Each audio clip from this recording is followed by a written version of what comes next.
பிரியமானவர்களே, நான் first standard படிக்கும்போது ஸ்கூல் போயிட்டு வீட்டுக்கு வரேன். எங்க வீட்டில் நாங்கள் 5 பேர். எங்க அப்பா பாஸ்டர், கடந்த நவம்பர் மாதம் மகிமையில் பிரவேசித்தார்கள். கேரளாவை சார்ந்தவங்க. கர்த்தருடைய அழைப்பை பெற்றுக்கொண்டு தமிழ்நாட்டுக்கு வந்தாங்க. எங்க அப்பா நேம் தான் பாஸ்டர் ஜாய்சன். எங்க அப்பா உங்களுக்கு தெரியாவிட்டால் எங்க அப்பா எழுதின பாட்டு உங்களுக்கு நிச்சயமா தெரியாம இருக்காது. எங்க அப்பா எழுதின சாங் தான் ஊற்று தண்ணீரே இந்த தேவ ஆவியே.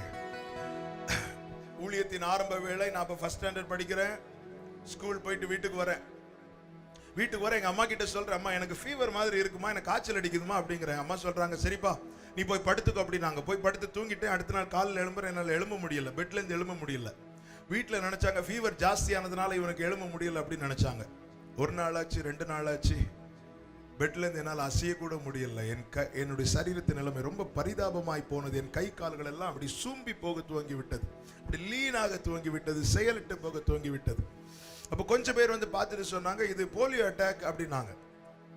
இன்னும் கொஞ்சம் பேர் வந்து பார்த்துட்டு சொன்னாங்க, இல்ல இது ஆர்த்திட்டிஸ் ப்ராப்ளம், இந்த பையனை ரொம்ப சிவியரா இது பாதிச்சிருக்கு, இதுக்கு மெடிசின்ஸ் கிடையாது, இந்த பையன் செத்து போயிடுவான் அப்படின்னு சொன்னாங்க. ஊழியத்தின் ஆரம்ப வேளை ரொம்ப கடினமான வேளை. இந்த செய்தி கேள்விப்பட்டு அநேகர் பரிதாபப்பட்டார்கள். இன்னும் அநேகர் பரியாசம் பண்ணினாங்க. ஆண்டவருக்காக எல்லாவற்றையும் விட்டு வந்தானே, அவன் பையனுக்கு வந்து நிலைமையை பார்த்தியான்னு சொல்லி பரியாசம் பண்ணாங்க. எனக்கு நல்ல ஞாபகம் இருக்குது. என் முதுகில் ஏதாவது பூச்சியோ எறும்போ கடிச்சதுன்னு அம்மான்னு கத்துவேன். எங்க அம்மா என்ன அப்படி திருப்பி போட்டு அதை தட்டி விடுவாங்க.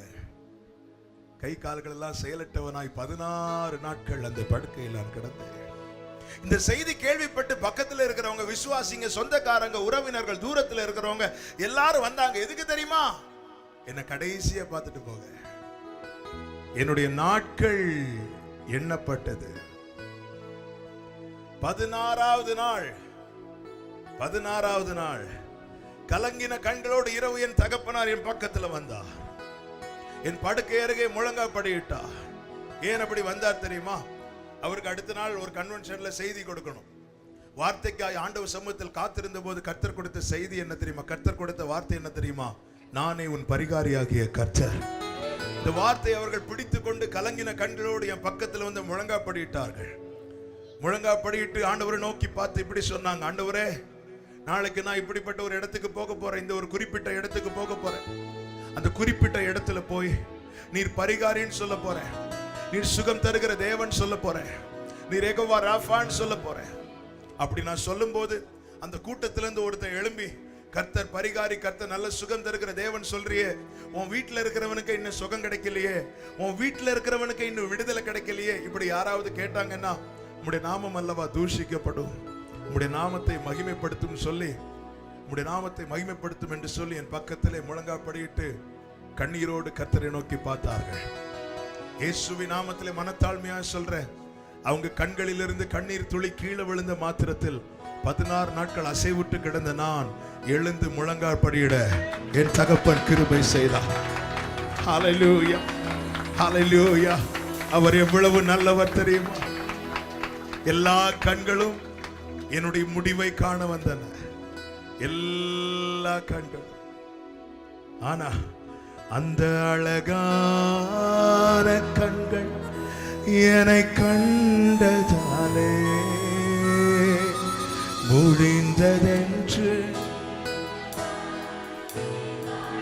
பிரியமானவர்களே, ஒரு காரியத்தை சொல்லட்டுமா? நேற்று கர்த்தர் நடத்தின பாதையை நினைத்தால் எப்படி பாடாமல் இருக்க முடியும்? ஆமென். கர்த்தர் எனக்கு ஆறுதல் செய்தது மாத்திரமல்ல, என் மூலமாய் கர்த்தர் இந்த பாடலை கொடுத்து அநேகருக்கு ஆறுதலை வைத்தார். நேற்றைய பாடுகள் இன்று என்னை பாட வைத்தது உண்மையானா, இன்று கர்த்தர் நடத்துகிற பாடுகளின் பாதை நாளை உன்னையும் பாட வைக்கும். விசுவாசிக்கிறவங்க கரங்களை தட்டி ஆமென் சொல்லுங்க பார்க்கலாம். ஹல்லேலூயா.